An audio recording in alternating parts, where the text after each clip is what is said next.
Welcome to the first in our video series of the Gleaner's Editors Forum. I am Brian Bonnito, Special Assignment Editor. Today, we critically examine Jamaica's early childhood and primary school education system and offer meaningful solutions in remedying the flaws that persist. Our esteemed panel comprises the Most Honorable Edward Seaga, former Prime Minister and Chancellor at the University of Technology, Ruel Reid, Special Advisor to the Minister of Education and Principal of Jamaica College, Ralph Thompson, Veteran Educator and Education Advocate, and Fay Corothers, Early Childhood Specialist.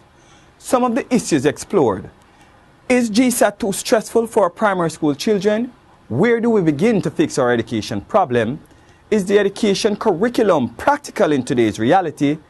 Are irresponsible fathers a major part of the problem? You be the judge. The fact of the matter, if the problem is the 3 R's, reading, writing, and arithmetic, then let us do something about it. And it is obvious that those who come into a primary school, grade 1, and have no previous background in any real training out of basic schools, are the ones who are failing. Yes. Therefore, we should reserve the first 2 years of the primary school training for nothing but reading, writing, and arithmetic.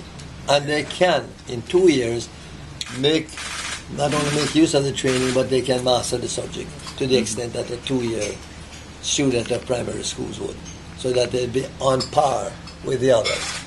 Now, there's a little hitch here, because what do you do with the 30% that's already passed? Right? The thinking that underpinned education in 1962 would have led us to where we are now. When we're talking about the resolution, I think Mr. Seaga was party to the bipartisan resolution that brought the nation in full focus as to what needs to be done in education. Clearly, the thinking never existed before. So that elitist, and Ralph spoke about it for a year when I followed his article. That was how the thing was designed, because in the plantation type economy, there was not the perception that you needed everybody to be trained and certified. And there was no universality of primary, secondary, first, tertiary, right? So we have to transform all of that. If it is that we expect everybody to be at a particular level, I agree.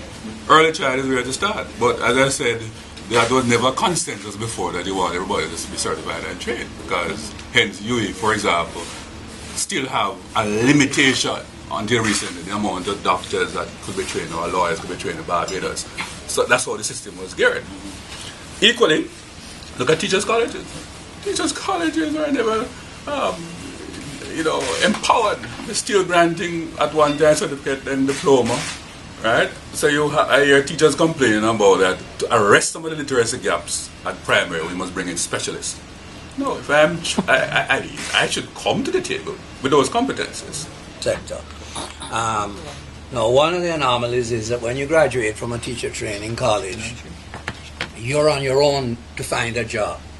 And you can go anywhere in the island to find a job that suits you. You have a boyfriend in Clarendon, you go there.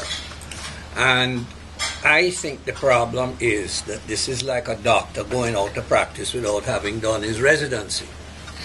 And my view is that instead of having one teacher training college devoted to early childhood teachers, all teacher training colleges should offer 1-year pedagogical course in early childhood education. And the stipulation should be that you cannot get your degree until you have done 1 year's internship in an early childhood institution. Mr. Thompson is right. You complete your course and you go out and you can't get a job. And some of them turn up teaching in high schools. Some high school teachers get a job in early childhood, the infant schools. So that is what happens, because if you are early childhood trained, you should be in an early childhood classroom from grades 1 to 3 or in an infant school. But if you can't get a job and you are friendly with somebody, they say, come and teach grade 6. And you go teach grade 6 or grade 5 or whatever.